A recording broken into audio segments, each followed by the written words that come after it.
Bismillahirrahmanirrahim. Assalamu alaikum students. Hope all of you are doing well. Welcome to Legend Institute of Management and Sciences. Our course title is Diversity of Invertebrates, BS Zoology 3rd, and I am your course instructor Sehri Shumar.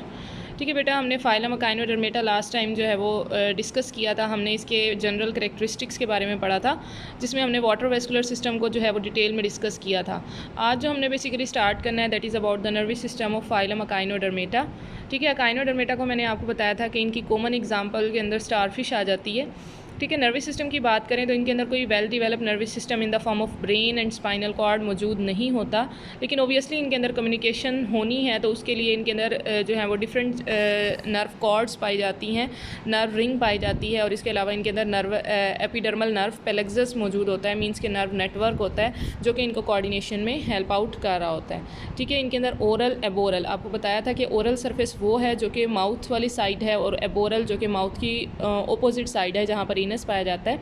ठीक है, तो ये oral और aboral जो हैं वो nerve ring की सूरत में इनके अंदर पाया जा रहा है। हाइपोन्यूरल सिस्टम, ठीक है, कि हाइपोन्यूरल मतलब न्यूरॉन्स का नेटवर्क मौजूद होता है, नर्व कॉर्ड का नेटवर्क मौजूद होता है। It is also having epidermal nerve plexus. Epidermal मतलब एपिडर्मिस के डायरेक्ट नीचे जो है वो नर्व नेटवर्क पाया जा रहा है, जैसे कि यहाँ पर आपको नज़र भी आ रहा है। ये जो सेंटर में मौजूद है दैट इज़ नर्व रिंग। ठीक है, जो कि जो है वो सेंटर में माउथ के गिर्द लोकेट होती है, और हर आर्म के गिर्द भी जो है वो नर्व कॉर्ड रन कर रही होती है। ठीक है, तो ये हमारे पास जो है वो इसका एपिडर्मल नर्व पेलेक्सस हो जाता है। इसके अलावा इनके अंदर सेंसरी ऑर्गन्स मौजूद होते हैं। वो सेंसरी ऑर्गन्स जो हैं वो वेल डिवेलप तो नहीं होते, लेकिन इनको डिफरेंट तरह की स्टिमुलेशंस को डिटेक्ट करने में ज़रूर हेल्प आउट कर रहे होते हैं। ठीक है, कुछ इनके अंदर जो रिसेप्टर्स हैं या इनके अंदर जो सेंसरी ऑर्गन्स हैं वो इन the form of tactile receptors, और कुछ इनके अंदर जो हैं वो कीमो रिसेप्टर्स पाए जाते हैं। कीमो रिसेप्टर्स जो हैं वो इनको केमिकल्स की सिग्नल्स को डिटेक्ट करने में हेल्प करते हैं। इसी तरह से इनके अंदर थर्मो रिसेप्टर्स पाए जाते हैं जो कि इनको डिफरेंट जो है वो टेम्परेचर चेंज डिटेक्ट कर इनको सिग्नल्स देते हैं। ठीक है, इसकी तरह से इनकी जो आर्म्स हैं, आर्म्स की टिप के ऊपर जो है वो ओसिलाए की सूरत में जो है वो स्पॉट्स मौजूद होते हैं, और ये ओसिलाए इनको जो है वो पिगमेंट्स इनके अंदर पाए जाते हैं और इनको लाइट की डिटेक्शन में हेल्प करते हैं। They do have ocelli present on the tip of each arm. ठीक है, जैसे कि यहाँ आपको डायग्राम में नज़र भी आ रहा है। ठीक है, कि यहाँ पर हमारे पास जो टिप है आर्म की, वहाँ पर ओसिलस प्रेजेंट है जो कि आई स्पॉट का काम कर रहा है। आई स्पॉट मींस के लाइट को डिटेक्ट करने में हेल्प आउट कर रहा होता है। ठीक है, इसके अलावा यहाँ पर आपको नर्व रिंग्स नज़र आ रही हैं, रेडियल नर्व्स हैं, और nervous element in the form of nerve net associated with in the body wall. ठीक है, बॉडी वॉल के साथ इनका नर्व नेटवर्क मौजूद होता है। ठीक है, ये तो हो गया इनका नर्वस सिस्टम। नेक्स्ट हमने जो इनकी डिस्कस करना है that is classification of phylum Echinodermata. ठीक है, क्लासिफिकेशन की बात करें तो इनके अंदर जो है वो हमारे पास ओबियसली ये ट्रिप्लोब्लास्टिक सिलोमेट एनिमल्स हैं। इनके अंदर पेंटा रेडियल सिमिट्री पाई जाती है। कल हमने जब इनके करेक्टरिस्टिक्स डिस्कस किए थे तो हमने देखा था इनके अंदर जो है वो पेंटा रेडियल सिमिट्री है। इसके अलावा इनके अंदर वाटर वेस्कुलर सिस्टम पाया जाता है। ठीक है, वाटर वेस्कुलर सिस्टम है इनकी जो पूरी बॉडी है वो एंडोस्केलेटन से कवर हुई होती है, मींस के इनके अंदर स्केली कवरिंग होती है इनकी बॉडी के ऊपर। इसके अलावा इनके बॉडी के ऊपर पेडिसिलरी प्रेजेंट होते हैं जो कि इनको क्लीनिंग में हेल्प करते हैं। ठीक है, तो ये इनके करेक्टरिस्टिक्स हैं। इनकी क्लासेस को अगर हम डिस्कस करें तो इनके अंदर डिफरेंट क्लासेस पाई जा रही हैं। सबसे पहले हमारे पास जो क्लास है दैट इज़ क्लास क्रिनोइडिया, जिसे हम कह रहे हैं सी लिलीज़ की क्लास हमारे पास है। ठीक है, और इनके अंदर हम कहते हैं कि ये फ्री लिविंग है, और इसके अलावा इनकी जो एबोरल सरफेस है वो उनकी ओसिकल्स के साथ जो है वो स्टॉक उनकी जो है वो सबस्ट्रेट के साथ अटैच होती है। ठीक है, और इनके अलावा हम एग्जांपल्स की डिस्कस करें तो इनके अंदर फीदर स्टार्स हैं एंड सी लिलीज़ हैं, जैसे कि आपको डायग्राम में नज़र आ रही है। ये हमारे पास क्लास क्रिनोइडिया है। ठीक है, नेक्स्ट हमारे पास सेकंड क्लास है दैट इज़ क्लास एस्टेरॉइडिया, जो कि मोस्ट कॉमन एग्जांपल हमारे पास हमने फाइलम अकाइनोडर्मेटा की डिस्कस भी की थी, that is starfish. Starfish belong to class Asteroidea. ठीक है, ये हमारे पास इनके अंदर आर्म्स होती हैं जो कि डायरेक्टली सेंट्रल डिस्क से रेडिएट कर रही होती हैं। ठीक है, इसके अलावा इनके अंदर एम्ब्यूलेक्रल ग्रूव्स भी पाई जाती हैं ट्यूब फीट की सूरत में, जैसे कि हमने कल आर्म्स में डिस्कस किया था कि सेंटर में एक ग्रूव है, एक इन्वेजिनेशन है, दैट इज़ कॉल्ड एम्ब्यूलेक्रल ग्रूव।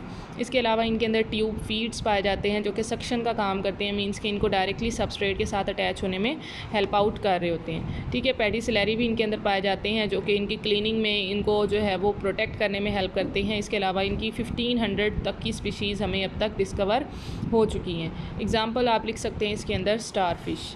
ठीक है, नेक्स्ट हमारे पास जो क्लास है दैट इज़ क्लास ओफिरॉइडिया। ठीक है। क्लास ओफिरॉइडिया की बात करें तो इसमें हम कहते हैं कि इनके अंदर भी आर्म्स जो हैं वो directly their arms sharply marked off from the central disc. ठीक है कि सेंट्रल डिस्क से इनकी भी आर्म जो है वो रेडिएट कर रही होती हैं, लेकिन इनकी आर्म्स जो हैं वो लेंथ वाइज थोड़ी बड़ी होती हैं, जबकि आपको जो स्टारफिश की आर्म है वो नॉर्मल साइज़ की नज़र आ रही हैं, जबकि इनकी जो आर्म है वो लेंथ में बड़ी है। इसलिए हम इन्हें जो है वो एक अलग से क्लास में प्लेस करते हैं, दैट इज़ क्लास ओफिरॉइडिया।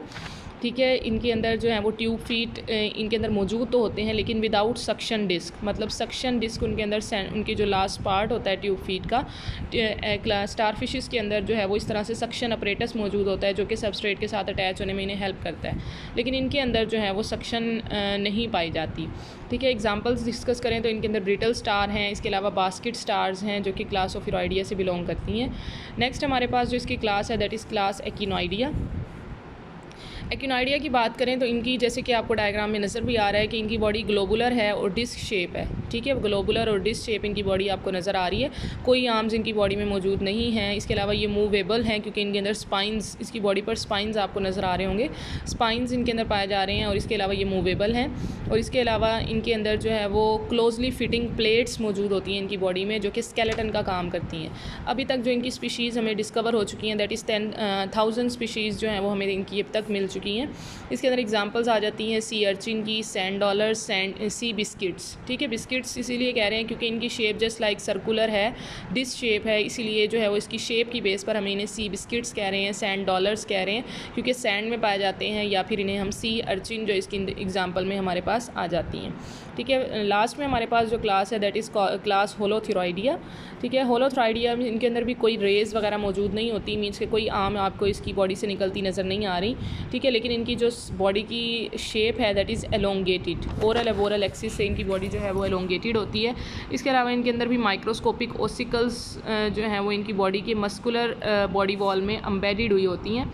इसके अलावा इनके अंदर सरकम इनकी जो ओरल सरफेस है उसके ऊपर टेंटिकल्स मौजूद होते हैं, सरकम सोरल जिसे हम बोलते हैं। ठीक है, टेंटिकल्स जो हैं वो सेंसेशन का काम करते हैं, आप कह सकते हैं कि सेंसरी ऑर्गन्स का काम कर रहे हैं जो इनको डिफरेंट टेक्टाइल स्टिमुलेशन को डिटेक्ट करने में हेल्प करते हैं। ठीक है, इसके अलावा इनके अंदर जो है वो 1500 स्पीशीज़ हमें अब तक मिल चुकी हैं। और एग्जांपल की बात करें तो इसके अंदर सी कोकम्बर्स आ जाते हैं। ठीक है, कोकम्बर इसलिए कह रहे हैं क्योंकि डायरेक्टली इनकी शेप जो है वो एलोंगेटेड सी हमें नज़र आ रही है, जस्ट लाइक कोकम्बर, तो इसलिए हम इन्हें सी कोकम्बर, मतलब ये सी में पाए जा रहे हैं तो इसलिए हम इन्हें सी कोकम्बर कह रहे हैं, एलोंगेटेड इनकी बॉडी होती है। ठीक है, तो ये हमारे पास इनकी जो हैं वो क्लासेस हैं। ठीक है, और इसके अलावा जो है वो हमारे पास एक जो है वो क्लास और भी है, कंसेंट्री साइक्लॉइडिया, लेकिन उसकी स्पीशीज़ हमारे पास जो है वो ना होने के बराबर जो होती हैं, इसीलिए हम उन्हें कह रहे हैं कि उनके अंदर भी जो है वो डिस्क लाइक बॉडी उनकी मौजूद होती है, डाइजेस्टिव सिस्टम उनके अंदर नहीं होता, और उनकी एग्जांपल हमारे पास सी डेजीज़ आ जाते हैं क्लास कंसेंट्री साइक्लॉइडिया के अंदर। ठीक है, तो टोटल हमारे पास ये क्लासेस आ जाती हैं क्लासिफिकेशन के अंदर, जो कि हमने अप टू क्लास जो है वो डिस्कस करनी थी। ठीक है, नेक्स्ट हमारे पास जो इनका मेन टॉपिक है that is regeneration and reproduction. ठीक है, रीजनरेशन की कैपेसिटी इनके अंदर जो है वो पावर ऑफ रीजनरेशन बहुत ज़्यादा पाई जाती है स्टार फिशेस के अंदर, या फिर क्लास अकाइनो या फाइलम अकाइनोडर्मेटा की एज अ होल बात करें तो इनके अंदर रीजनरेशन की पावर होती है, हाई पावर ऑफ रीजनरेशन।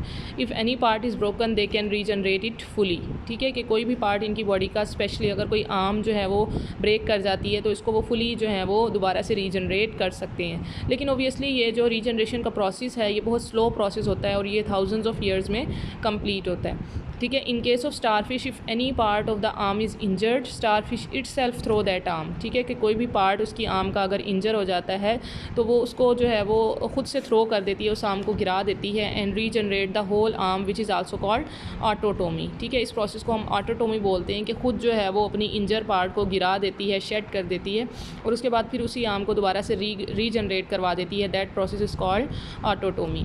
ठीक है, रीजनरेशन जो है वो हम इसको डिफ़ाइन करें तो इसे हम कहते हैं the ability to grow lost और damaged body parts is called regeneration.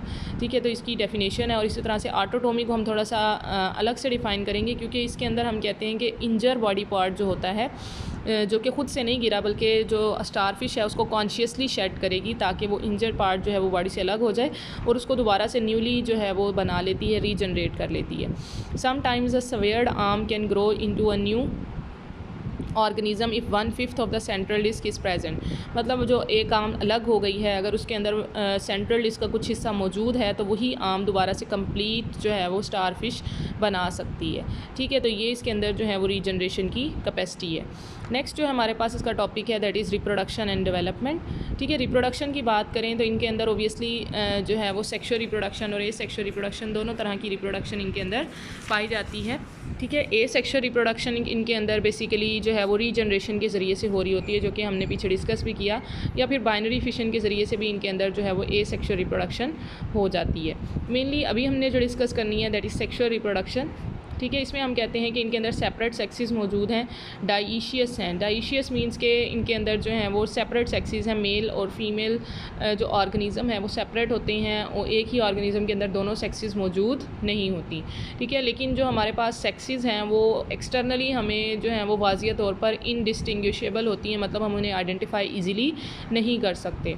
ठीक है, इनके अंदर आम गोनेड्स जो हैं वो आम के अंदर जो हैं वो बनते हैं और इनकी आर्म्स फुली जब जो हैं वो गोनेड से फिल हो जाती हैं तब वो जो हैं वो आम गोनेड्स रिलीज़ करते हैं। ठीक है, एक्सटर्नल फर्टिलाइजेशन होती है इनके अंदर, मींस के वाटर के अंदर जो है वो गोनेड्स को रिलीज़ कर दिया जाता है और वहीं पर इसकी फर्टिलाइजेशन होती है। Different larval stages are present in different classes. ठीक है, कि डिफरेंट क्लासेस के अंदर हमें जो है वो डिफरेंट लार्वल स्टेजेस नज़र आ रही होती हैं। ठीक है, कि इट मीन्स इनकी जो फर्टिलाइजेशन है वो एक्सटर्नल हो गई। गैमीट्स जो हैं वो ओशन में सर्वाइव करते हैं, मैच्योर होते हैं और जो है वो उसके बाद जो है वो ज़ाइगोट बनता है। ज़ाइगोट से जो डिफरेंट स्टेजेस चलनी हैं वो बेसिकली प्लैंक्टोनिक स्टेजेस होती हैं, मीन्स के फ्लोट कर रही होती हैं सी के अंदर, वाटर के अंदर फ्लोट कर रही होती हैं, क्योंकि उसके ऊपर सीलिया वगैरह एम्ब्रियो के ऊपर जो है वो सीलिया फ्री स्विमिंग उनको हेल्प कर रहा होता है। ठीक है, तो डिफरेंट जो इनकी लार्वल स्टेजेस हैं वो हर क्लास के अंदर डिफरेंट होती हैं, जो कि हमने क्लास वाइज जो है वो डिस्कस करनी है। सबसे पहले हमारे पास जो क्लास है दैट इज़ क्लास एस्टेरॉयडिया। ठीक है, एस्टेरॉयडिया आपको पता है कि हमने इसके अंदर एग्जांपल डिस्कस की थी स्टार फिश की। तो इनके अंदर जो है वो एम्ब्रियो सबसे पहले जो है वो ओबियसली एम्ब्रियो से गैस्ट्रुलेशन की स्टेजेस चलेंगी, मींस के मोरूला, ब्लास्टूला एंड गैस्ट्रूला। फिर गैस्ट्रूला जो बनेगा तो उसके अंदर जो है वो डिफरेंट लार्वा आपको नज़र आएंगे। गैस्ट्रूला जो चेंज होगा बाईपिनेरिया लार्वा के अंदर। ठीक है, जो आपको नज़र भी आ रहा है बाईपिनेरिया लार्वा, और इसके अंदर बाईलेटरल सिमेट्री पाई जाती है। बाईलेटरल मींस के only one axis divides the larva into 2 equal parts. ठीक है, कि सेंटर से जो एक्सिस गुजर रहा है सिर्फ वही जो है वो एनिमल को 2 इक्वल पार्ट्स में डिवाइड कर सकता है। ठीक है, इसके ऊपर सीलिया के बैंड्स पाए जाते हैं जो कि इसको लोकोमोशन में हेल्प करते हैं, इसलिए हम इसे कह रहे हैं कि ये फ्री लिविंग लार्वा है। Bipinnaria first larva form develops into brachiolaria shows development of arms. ठीक है, ब्रैक्यूलेरिया के अंदर ये डिवेलप हो जाता है, बाईपिनेरिया से ब्रैक्यूलेरिया बनता है और ब्रैक्यूलेरिया जो है वो इसके अंदर आपको आर्म्स नज़र आ रही हैं।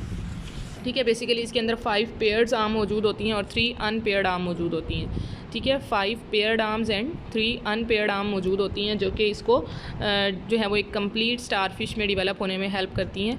हर आर्म के ऊपर जो है वो सीलिया मौजूद होते हैं जो कि इनको मूव करने में हेल्प करते हैं। इसके अलावा इनके अंदर कंप्लीट डाइजेस्टिव सिस्टम पाया जाता है और जैसे ही इनको जो है वो फेवरेबल कंडीशन मिलती हैं तो ये लार्वा जो है वो सबस्ट्रेट के साथ सेटल हो जाता है और मेटामॉर्फोसिस के ज़रिए से जुवेनाइल स्टार के अंदर चेंज हो जाता है, मींस के एडल्ट के अंदर चेंज हो जाता है। जैसे ये सबस्ट्रेटम के साथ अटैच होता है तो लार्वा जो है वो सी स्टार के अंदर चेंज हो जाता है और आपको पता है लार्वा के अंदर जो है वो बाइलेटरल सिमेट्री पाई जा रही है, जबकि अगर हम एडल्ट की बात करें तो उसके अंदर पेंटा रेडियल सिमेट्री मौजूद है।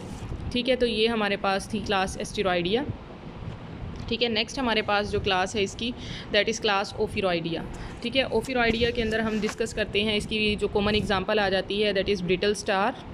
ठीक है, ब्रिटल स्टार, और ओबियसली इसके अंदर भी क्या होगा कि एक्सटर्नल फर्टिलाइजेशन होगी, गैमीट्स को आउटसाइड द जो है वो बॉडी रिलीज़ किया जाएगा वाटर के अंदर, एम्ब्रियो बनेगा, ज़ाइगोट जो बनेगा वो डिफरेंट स्टेजेस में गुजरेगा, मतलब मोरूला, ब्लास्टूला, गैस्ट्रूला, और अल्टीमेटली जो लार्वा बनेगा उस लार्वा को हम बोलते हैं ओफिल्यूटस लार्वा। ठीक है, ओफिल्यूटस लार्वा हमारे पास जो है वो इसके अंदर भी कंप्लीट डाइजेस्टिव सिस्टम मौजूद होता है, लेकिन एडल्ट के अंदर जो है वो कंप्लीट डाइजेस्टिव सिस्टम एब्सेंट होता है। The larva is having complete digestive system but adult don't have it. इसके अलावा प्लैंक्टोनिक है, ओबियसली प्लैंक्टोनिक उसे कहते हैं जो फ्रीली फ्लोट कर सकता है, क्योंकि इसके अंदर जो है वो डिफरेंट आर्म्स मौजूद होती हैं। 4 पेयर्स ऑफ आर्म इसके अंदर ओफिल्यूटस लार्वा के अंदर पाई जाती हैं, जो कि इसको फ्रीली मूव करने में हेल्प आउट कर रही होती हैं। ठीक है। तो ये इनके अंदर जो है वो ओफियोल्यूटस लार्वा के करेक्टरिस्टिक्स हैं। प्लैंक्टोनिक है, सीलरी बैंड्स पाए जाते हैं इसके अंदर। सीलिया की मदद से ये जो हैं वो फ्रीली फीड कर सकते हैं डिफरेंट प्लैंक्टॉन्स के ऊपर। इसके अलावा लार्वा जैसे ही इसको फेवरेबल कंडीशन मिलेंगी, लार्वा अंडरगो होता है मेटामॉर्फोसिस के ज़रिए से, बॉटम में सिंक कर जाता है और सिंक करके डायरेक्टली ये चेंज हो जाता है। ठीक है बेटा, एफिरॉइडिया के अंदर हमने डिस्कस किया कि इसके अंदर जो है वो ओफिड्यूटस लार्वा पाया जाता है, जिसके अंदर कंप्लीट डाइजेस्टिव सिस्टम है, प्लैंक्टोनिक होता है। इसके अंदर लॉन्ग आर्म्स जो हैं वो सीलरी बैंड्स के ज़रिए से इनको लोकोमोट करने में हेल्प कर रही होती हैं। तो जैसे ही इसको फेवरेबल कंडीशन मिलती है, ये अंडरगो मेटामॉर्फोसिस के ज़रिए से जो है वो एक कंप्लीट जो है वो एडल्ट के अंदर चेंज हो जाता है और सिंक्स इनटू द सबस्ट्रेट। ठीक है, मींस के मेटामॉर्फोसिस आपको पता है एक ऐसा फिनोमेना है जिसके अंदर लार्वा स्टेजेस जो हैं वो कंप्लीट इंडिविजुअल के अंदर एडल्ट स्टेज के अंदर कन्वर्ट हो जाती है, दैट इज़ कॉल्ड मेटामॉर्फोसिस। ठीक है, तो ये हो गई हमारे पास क्लास ओफिरॉइडिया। नेक्स्ट जो हमारे पास क्लास है दैट इज़ क्लास एक्टिनोइडिया। ठीक है, क्लास एक्टिनोइडिया की बात करें तो इसके अंदर भी ओबियसली एग्जांपल हमने डिस्कस की थी सैंड डॉलर्स की एंड सैंड अर्चिन्स की, सी अर्चिन्स जो हमने कहा था, क्योंकि इसके अंदर ग्लोबुलर जो है वो इसकी शेप होती है, जस्ट लाइक बिस्किट। हमने कहा था कि इसके अंदर सी बिस्किट्स भी आ जाते हैं। तो इसके अंदर जो हमारे पास लार्वा पाया जाता है दैट इज़ एकाइनोप्ल्यूटस। ठीक है, एकाइनोप्ल्यूटस लार्वा इसके अंदर हमारे पास मौजूद होता है एक्टिनोइडिया क्लास के अंदर। ओबियसली जो इसकी क्लास है उसी की नाम की बेस पर जो है वो हमने इसकी जो है वो नाम रखा हुआ है, दैट इज़ कॉल्ड एकाइनोप्ल्यूटस। ठीक है, एकाइनोप्ल्यूटस जो लार्वा है जस्ट डैट ओफियोल्यूटस लार्वा की तरह ही होता है, और इसके अंदर भी लेकिन डिफरेंस ये होता है कि इसके अंदर जो आर्म्स पाई जा रही हैं वो क्लोजली स्पेस्ड होती हैं। सपोज़ ये लार्वा है हमारे अंदर, हमारे पास जो है वो इसके अंदर जो आर्म्स रेडिएट हो रही हैं वो क्लोजली स्पेस्ड हैं। ठीक है, इसके अंदर भी जो है वो हमारे पास 4 पेयर्स ऑफ आर्म पाई जाती हैं। ठीक है, इस तरह से हमारे पास 4 पेयर ऑफ आर्म्स जो हैं वो सेंटर से रेडिएट कर रही होती हैं और क्लोजली स्पेस्ड होती हैं। जबकि ओफियोल्यूटस के अंदर क्या होता है कि उसी तरह से शेप बिल्कुल इसी तरह से होती है, लेकिन ये जो आर्म्स हैं वो थोड़ी आप कह सकते हैं डिस्टेंस पर पाई जाती हैं, दैट इज़ कॉल्ड ओफियोल्यूटस। एंड जो हमारे पास अब हम डिस्कस कर रहे हैं दैट इज़ कॉल्ड एकाइनोप्ल्यूटस। ठीक है, ओफियोल्यूटस की तरह ही है। Pluteus larva spend several months in the plankton, it undergo metamorphosis and becomes adult. ठीक है, मेटामॉर्फोसिस करता है और फिर ये एडल्ट के अंदर चेंज हो जाता है। ठीक है, तो ये हमारे पास हो गई क्लास एक्टिनोइडिया। नेक्स्ट जो हमारे पास क्लास आ रही है दैट इज़ क्लास होलोथ्रोइडिया। ठीक है, होलोथ्रोइडिया के अंदर आपको पता है कि इनकी शेप जो है वो जस्ट लाइक एलोंगेटेड इनकी बॉडी होती है। तो इनके अंदर हमारे पास एग्जांपल आ जाती हैं सी कोकम्बर्स की। सी कोकम्बर्स हमारे पास जो है वो इनकी बॉडी का प्लान, आपको इसकी बॉडी की शेप की बेस पर हमने इसको सी कोकम्बर का नाम दिया है। ठीक है, इसकी हम जो है वो लार्वल स्टेजेस की बात करें तो इनके अंदर भी जो है वो एक लार्वा पाया जाता है। Embryo develops into planktonic larva. ठीक है, कि प्रॉपर इनके अंदर कोई वेल डिवेलप लार्वा का सिस्टम मौजूद नहीं होता।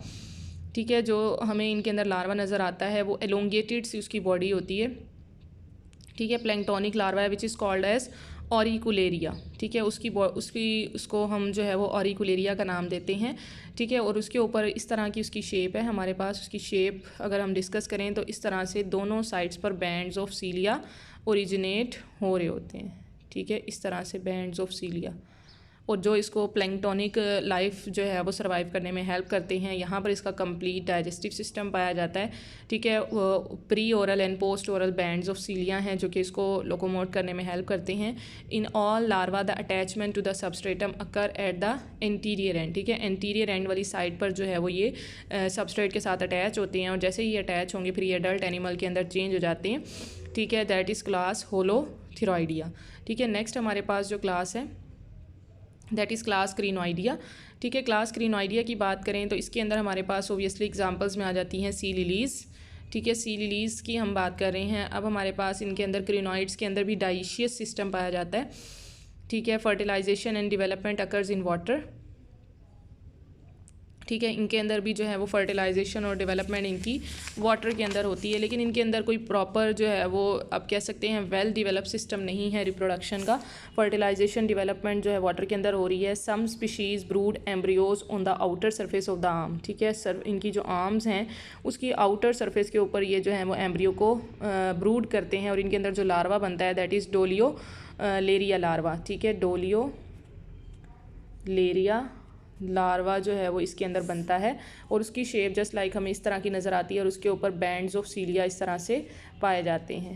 बैंड्स ऑफ सीलिया, ठीक है, दैट इज़ कॉल्ड डोलियोलेरिया लार्वा, ठीक है। और इसके ऊपर जो इनका इंटीरियर एंड है वहाँ पर एपिकल टफ्ट ऑफ सीलिया मौजूद होता है, मींस के एपेक्स के ऊपर जो है वो सीलिया पाए जाते हैं, और इसके अलावा बैंड्स ऑफ सीलिया इनकी पूरी बॉडी पर पाए जा रहे हैं जो कि इनको मूव करने में हेल्प करते हैं। The larva are attach to the substrate and metamorphosis occur, means के जैसे ही ये सबस्ट्रेट के साथ अटैच होगा तो ये जो है वो एडल्ट एनिमल के अंदर चेंज हो जाता है, दैट इज़ क्लास क्रिनोइडिया, ठीक है। तो ये हमारे पास जो है वो इसकी जो है वो स्टेजेस हो जाती हैं इसकी डेवलपमेंट की। और लास्ट हमारे पास जो क्लास आपको मैंने बताई थी कंसेंट्री साइक्लॉइडिया, उसके अंदर मैंने आपको पहले भी बताया कि कोई वेल डेवलप सिस्टम नहीं है, तो यहाँ पर इसके अंदर भी उन कंसेंट्री साइक्लॉइडिया के बारे में हमें उनकी डेवलपमेंट के बारे में अभी तक कुछ जो है वो ज़्यादातर मालूम नहीं हो सका, ठीक है। तो उसकी डेवलपमेंट की स्टेजेस मैंने यहाँ पर मेंशन नहीं की। नेक्स्ट हमारे पास जो इसका टॉपिक है that is relationship to other animals. Echinoderm का हमने रिलेशनशिप चेक करना है दूसरे एनिमल्स के साथ, मींस कि हमारे पास जो है वो फर्दर इसके जो आगे फाइलम्स आएंगे, फाइलम हेमीकॉर्डेटा है, कॉर्डेटा है, या फिर इन्वर्टिब्रेट के फाइलम हैं, उनके साथ जो है वो काइनोडर्म्स किस तरह का रिलेशनशिप रखते हैं, ठीक है। The echinoderms hemichordates and chordates, obviously आपको पता है काइनोडर्म्स जो हमारे पास फाइलम है, हेमीकॉर्डेट्स इससे अगला फाइलम है जिसके अंदर बेसिकली डिफरेंट तरह के जो हमारे पास एनिमल्स आ जाते हैं जो कि इंटरमीडिएट कैटेगरी हैं, मींस के ना ही वो इनवर्टिब्रेट्स हैं मुकम्मल और ना ही वो वर्टिब्रेट की कैटेगरी में आते हैं।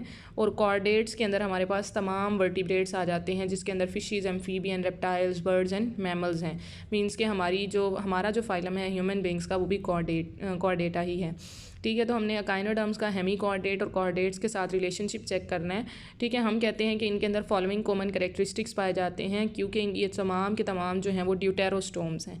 ड्यूटेरोस्टोम्स और प्रोटोस्टोम्स जो हैं वो दो टर्म्स थी जो कि हमने इनवर्टिब्रेट जब स्टार्ट किया था तभी जो है वो इसको डिटेल में हमने डिस्कस किया था कि ड्यूटेरोस्टोम्स वो ऑर्गेनिज्म होते हैं जिनके अंदर जो है वो ब्लास्टोपोर से एनस बनता है, ठीक है। अगर ये ब्लास्टूला है, ठीक है, ये ब्लास्टूला की स्टेज है, तो ओबियसली ये वाला जो आपको ओपनिंग नज़र आ रही है इसको हम ब्लास्टोपोर बोलते हैं, ठीक है। अगर इस ब्लास्टोपोर से फर्दर फ्यूचर के अंदर जो है वो एनस बनता है तो इस ऐसे ऑर्गेनिजम्स को हम ड्यूटेरोस्टोम्स बोलते हैं, ठीक है। और इनके अंदर होता क्या है कि इनके अंदर जो सिलोम बननी है वो आउट पॉकेटिंग से बनती है, ठीक है। ये मीजोडर्म है और इसकी आउट पॉकेटिंग से जो है वो इनकी सिलोम बनती है।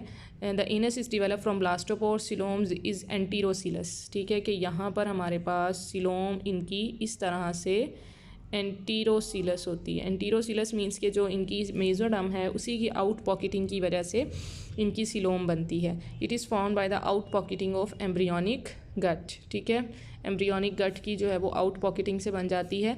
इसके अलावा they have radial and indeterminate cleavage. Indeterminate cleavage means के जो इनके ब्लास्टोमेयर्स बनते हैं उनको नहीं पता होता कि फ्यूचर में जाकर उन्हें किस पार्ट का हिस्सा बनना है या किस पार्ट को बनाना है, इसलिए हम इसे बोलते हैं कि इनके अंदर इनडिटर्मिनेट क्लीवेज पाई जा रही है। और रेडियल क्लीवेज ऐसी क्लीवेज को कहते हैं, ठीक है। क्लीवेज की बात हो रही है, सिमेट्री नहीं है ये। क्लीवेज हमारे पास ये आप कह सकते हैं कि ये इक्वल डिवीजन होती है, मींस कि अगर ये हमारा जाइगोट है तो ये इक्वल पार्ट्स में या इक्वल सेल्स में डिवाइड हो जाता है जो कि एक दूसरे के टॉप पर इक्वली अरेंज हो सकते हैं, that is called radial cleavage. और इसके जो ऑपोजिट क्लीवेज होती है हमारे पास दैट इज़ स्पाइरल क्लीवेज, जो कि रैंडम क्लीवेज होती है जिसमें हमारे पास जो ब्लास्टोमेयर्स बनते हैं, ये जो सेल्स बनते हैं वो अनइक्वल होते हैं और वो एक दूसरे के टॉप पर अरेंज प्रॉपरली नहीं हो पाते, that is called spiral cleavage. लेकिन जो हमारे पास इन तीनों ऑर्गेनिज्म या इन तीनों फाइलम के अंदर जो हमारे पास क्लीवेज पाई जा रही है दैट इज़ रेडियल क्लीवेज और इनके अंदर इनडिटर्मिनेट क्लीवेज है। Therefore they have common ancestor, ठीक है, कि ये जो हमारे पास करेक्टरिस्टिक्स हैं इनकी बेस पर हम कह रहे हैं कि ये तीनों फाइलम्स जो हैं इनका एंसेस्टर कॉमन है, ठीक है। अडल्ट अकाइनोडर्म्स की बात करें तो इनके अंदर रेडियली सिमेट्रिकल होते हैं। ये रेडियली सिमेट्रिकल मींस के इनके अंदर कोई भी बॉडी का कोई भी प्लेन जो कि बॉडी के सेंटर से गुजरेगा वो ऑर्गेनिज्म को 2 इक्वल पार्ट्स में डिवाइड कर देगा, दैट इज़ रेडियली सिमेट्रिकल। जैसे हमने कहा भी हुआ है कि हमारे पास जो स्टारफिश है उसके अंदर पेंटा रेडियल सिमेट्री पाई जाती है, ठीक है। But most zoologists believe that echinoderms evolve from bilaterally symmetrical ancestor, ठीक है। लेकिन हमारे पास जो ज़्यादातर ज़ूलॉजिस्ट हैं उनका ये कहना है कि हमारे पास जो अकाइनोडर्म्स हैं वो बायलेटरली सिमेट्रिकल एनिमल से एवॉल्व हुए हैं। और इसके बारे में हमारे पास जो 2 एविडेंसेस हमें मिलते हैं वो ये हैं कि larva of both are bilaterally symmetrical. जैसे मैंने पीछे डिस्कस भी किया कि हर ऑर्गेनिज्म का जो लार्वा है वो बायलेटरली सिमेट्रिकल है। और इसके अलावा extinct echinoderms were not radially symmetrical, के वो अकाइनोडर्म जो अब एक्सटिंक्ट हो चुके हैं, दुनिया से ख़त्म हो चुके हैं, उनके अंदर भी बायलेटरल सिमेट्री पाई जाती थी। तो ये दो एविडेंसेस हैं हमारे पास ऐसे, एक तो ये कि इनके लार्वा में बायलेटरल सिमेट्री है, और सेकेंडली ये कि इनके जो एक्सटिंक्ट ऑर्गेनिज्म है अकाइनोडर्म्स के, उनके अंदर भी रेडियल सिमेट्री पाई जाती थी। ठीक है, उनके अंदर रेडियल सिमेट्री मौजूद नहीं थी, उनके अंदर बायलेटरल सिमेट्री मौजूद थी। तो ये दो एविडेंसेस हमें जो हैं वो इंडिकेट करते हैं कि इनके अंदर जो है ये बायलेटरली सिमेट्रिकल ऑर्गेनिज्म से एवॉल्व हुए हैं। ठीक है, तो ये तो हो गया हमारे पास रिलेशनशिप हो गया अकाइनोडर्म्स का अदर एनिमल्स या अदर फाइलम्स के साथ, हेमीकॉर्डेट एंड कॉर्डेट्स के साथ। ठीक है बेटा, तो यहाँ तक आपका जो फाइलम अकाइनोडर्मेटा है उसका चैप्टर कंप्लीट होता है। एक टॉपिक इसके अंदर जो है वो रहता है, दैट इज़ फाइलोजेनेटिक कंसिडरेशन। ठीक है, फर्दर फाइलोजेनेटिक कंसिडरेशन, ये जो है हम पीछे से पढ़ते भी आ रहे हैं, तो इस टॉपिक को आप लोगों ने असाइनमेंट के तौर पर जो है वो रेडी करना है। फर्दर फाइलोजेनेटिक कंसिडरेशन आपने अपनी बुक से रीड करना है इस फाइलम को, इस टॉपिक को। ठीक है, और इसकी जो है वो हम डिस्कशन करेंगे। फर्दर कुछ आपको कुछ समझ नहीं आया तो आप लोग लाजमी मुझसे पूछ सकते हैं। Thank you so much. अल्लाह हाफिज़।